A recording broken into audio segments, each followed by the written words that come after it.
Hey, everybody. This week, I want to talk about generative engines again and talk about how to actually get your business found in all of these different AI systems. So, there's, like I've touched on in the past, there's a lot of different AI systems, and we're now calling it GEO, which is Generative Engine Optimization. There's AIO and AEO, which are more like AI or artificial engine optimization, those kind of things. But I want to show you a little bit about how search works in these different engines and ultimately why this is a big deal and what's going to happen with these as they become more integrated into the consumer and your customers' lives. Okay, so let's get into it a little bit. If I come in here and I look in Perplexity and I hit best plumbers in Franklin, Tennessee, you will see that it immediately cites Angie's List, which is something that you should definitely understand and think about. Angie's List is the first thing it's there, and I can click that and I'll get a list. But then it's got this nice map, which looks a lot like the same thing you would see over here on Google. It looks very similar, except there's no sponsored links in this yet, at least as of May 4th, 2026. There's no sponsored links in Perplexity. And if you look down here, you'll see it walks through the different choices, what's the practical pick, why you might want whatever it is that you want. Now, the first one that they list here is Benjamin Franklin Plumbing, and I can click on that and get their website, their phone number, their address, and all the things, right? And I can do that with any of the things on here, like I said, very much like you would do in Google. So it works a lot like Google does. But where I've said before, Google likes to rank pages, and the generative engines are looking to create cited sources. So you'll see that what's happened down here is like it's literally telling you where it determined this from, right? Like it's not made up, it's not some random, it went out on the internet and started digging around, and this is what it was able to figure out. So there's a couple key points that I want to talk about. So the first signal is your Google business profile. So when I look at a profile like Benjamin Franklin Plumbing, for example, I've got 3,000 reviews, all the things flushed out. Pictures, they probably have videos in here. Maybe not video, but they might. They've got pictures of their work in here. They've got the different services they offer, their address. This thing is very well flushed out. You have a very minimum amount of bad reviews, which most people will just ignore. If there's one star, they just assume it was the consumer's fault. There's their social media updates, and then it breaks down into their Instagram feed is showing up inside of here, right? And then their website comes out at the bottom, and this is a very well flushed out website. If I go back to the main screen here, you can see in Google where we're a little bit different. We've got all this sponsored stuff here. And like I said, if you hit one of these, it does pull up. So this is a very well flushed out Google business profile. These guys also, like I said, are posting on Instagram, and look how it's all coming in. Some of it's going to be Instagram. You actually also can do Google business profile posts, which kind of tells people what's been happening around your business. All of those signals are signaling to Perplexity over here that this is a good business. And I guarantee you that 3,000 reviews that they've got is also helping contribute to the choice. So that's the kind of first core signal. The second core signal is other sources and other people talking about you. So when you look down here at Perplexity, these are all the sources that it scanned through to decide how to answer this question for me. And some of them are Facebook, Yelp, Reddit, Angie, different other provider websites. It's going to go dig. And in this case, I have it on like the cheap freebie model, and it still pulled 17 sources to try to answer my question.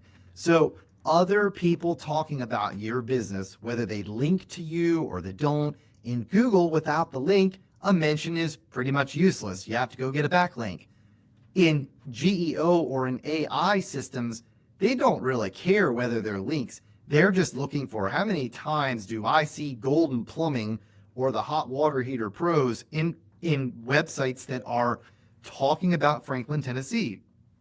It's very smart about how it handles all that. Okay. So the generative engines are very bright, and the way that it works through answering those questions by pulling sources is definitely something to understand. The third thing is that when I actually go hit Benjamin Franklin and look at their website, you'll see it's not fancy, but it looks very legitimate. They've got tons of reviews.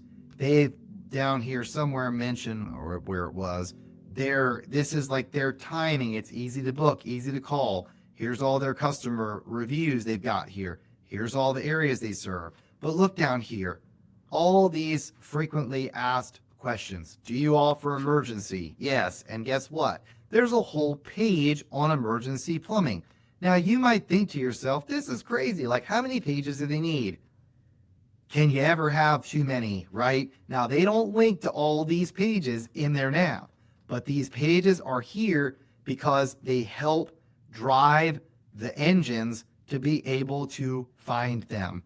So their website, you might be thinking to yourself right now, I don't even know if I need a website anymore. The truth is, for at least the foreseeable future, the websites are one of the most cited sources that all of these generative engines use. They cite websites. So if your website does not exist and isn't good, it's going to really put a hurt on your business. So now more than ever, having a proper website is very important, especially when this is going to give me multiple people down here to go look at. And I can click through and go visit all of these websites out of this search. A smart consumer is going to do what? They're going to compare, right? They're going to go, here's the 3 that it's talking about. Which one do I want? Or the user's going to get specific, which is the 4th signal. So the 3rd signal, again, was you've got to answer the consumer's questions. These are good questions to answer. And these guys have done little short answers. They don't have to be 10,000 words. They can be. The more that you give, the better. And the more that you answer the questions your consumers are asking, the better it's going to function for your business. But this is sufficient for the way things work right now. So back to point or signal number 4, which is you're known for something specific. So if I say, thanks for the help, I actually have an emergency where my sink is leaking all over the kitchen. Who should I call first? Okay, so now I'm getting specific. It's now a kitchen, it's a leak, and it's an emergency plumber.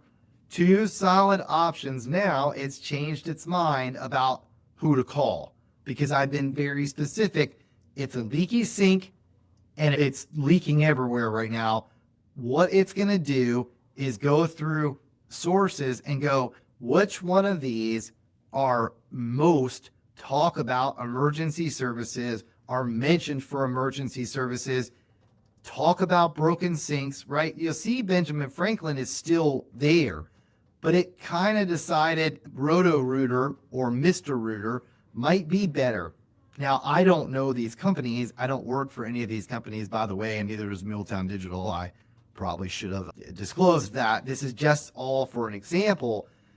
But what I want you guys to see is the minute I start changing my question around, the answers change, right? And the reason why is because it's looking for companies that are specialized in a particular thing. So if you're like, I need a website done, there's lots of companies that do websites. If you're like, I need somebody to grow my business for me, Muletown Digital does that kind of work. We specialize in growth marketing, growth architecting.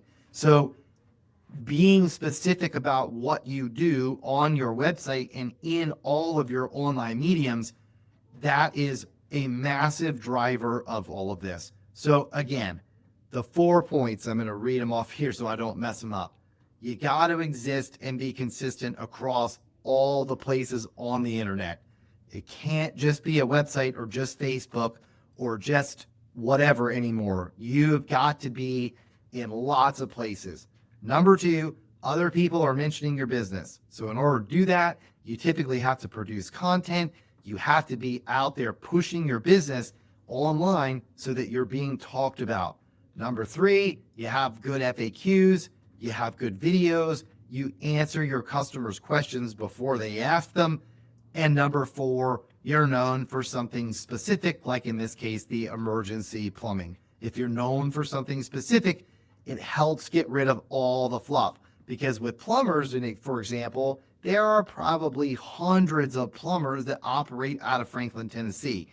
They are always driving, so I know they're always busy. So there's a million plumbers out there. But when you start getting specific about, oh, I actually need a water line drug, or I need a water line dug out, it's a whole different thing that they're going to give me, right?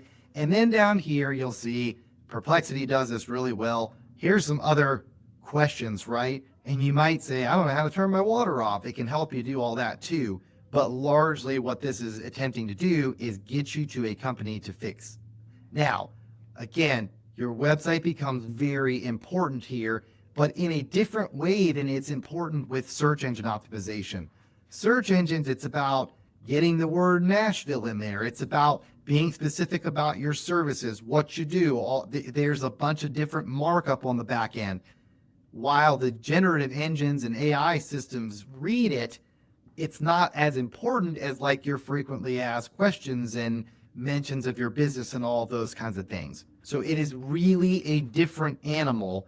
And I can start bending this if I just say, hey, I had a bad experience with Roto-Rooter. How about 3 to 4 other options? This is what makes these engines so powerful. Okay, now it's saying, got it. I'm not going to give you Roto-Rooter because you don't like them. And please, I'm sure Roto-Rooter is wonderful. I've never used any of these businesses. I'm just making this up. But you can see here, it completely changed. And then it's, oh, if you need an emergency ready choice, here's the company that I would recommend here. And again, you can see it went out and got some of the same sources, some different, but there's different links inside of here, right? It's completely different links. So it's really cool. You can do comparisons. So this is a valuable tool for you as a consumer. You can do this with e-commerce items. You can do this with anything, but you can see that as other systems get these AI tools built in, this is the kind of stuff that people are going to be doing. And if you're not on your business's side ready for this, you're going to get left out, right? You're going to end up being in a situation where people can't find you. And even though you're ranking over here, look what's happening to search. So if I go over here and I search for, in Franklin, Tennessee, okay, this kind of search, like I showed before, there's nothing up here. But if I say leaking sink repair, you'll start to see these AI overviews. So here's sponsored faucet repair, specifically businesses. This is your AI overview that's going to tell you how to fix it, or potentially, and then you might go, I think I need a plumber in Franklin, Tennessee. Now I'm asking Gemini. So I've just told Gemini, I think I need a plumber here. And you'll see it did the same thing. It went and looked for sources, and guess what? It's looking for different things. So it gave me Jocelyn Plumbing, Don Wood, Benjamin Franklin again for emergency, and Roto-Rooter. So you can see that the engines, while completely different, pull similar results, but not the same. So the more that you put your business out there, the more luck you're going to have getting found in these sources. I really don't know what this is going to look like in the future, but a prediction is that probably in the next 1 to 2 years, 3/4 of the searching is going to happen in systems like Gemini, ChatGPT, Claude, Perplexity. It's going to know information about consumers that it makes it so easy to make recommendations. And because of that, if you're not prepping for this now, it's going to come back and get you, and you're going to be so far behind where everybody else is moving. Right now, we're on the very early edge of starting to work on this stuff. Most companies aren't even thinking about this. So if this is on your radar, if this is something you're thinking about, reach out to us. If you're not doing SEO, probably some combo of SEO and GEO would be appropriate. If you've already got really strong rankings, building this stuff up around it, again, it's a long-term investment, but it's going to help protect your business against getting kicked around in a year or two when this becomes like a real legitimate way. I will tell you is also you get very particular inquiries off here. It's very rare that GEO will produce tire kicking customers. It typically produces someone that is literally looking to do whatever the thing is, buy the thing, hire the thing, and it's incredibly powerful. So those consumers aren't like typically in the research journey. They're typically like, I need to find the best one. I need to do it right now, and I'm going to move forward with this. These engines are smart. It knows that if my sink is leaking right now, I need a plumber right now. I don't need one 3 months from now, right? So it's going to change the way that it sends these results based on what you tell it. So hopefully this is helpful stuff, guys. Please take a peek at it. Let me know if you have questions about all this stuff. If you're like, I really think that this is going to be important for my business. I think if you have any business in the world right now, you need to get ahead of this. You don't want to be at the back of the line on this when all of a sudden Google kind of changes and it's not as impactful. And then all of a sudden GEO is becoming half the game or 50% or 80% of the game. And you're like, if you've never even done SEO, you're going to be really far behind. So SEO, GEO combo, very important for businesses. Make sure you guys are staying up on this so that you can keep ahead of your competition and bring in the best customers. Thanks.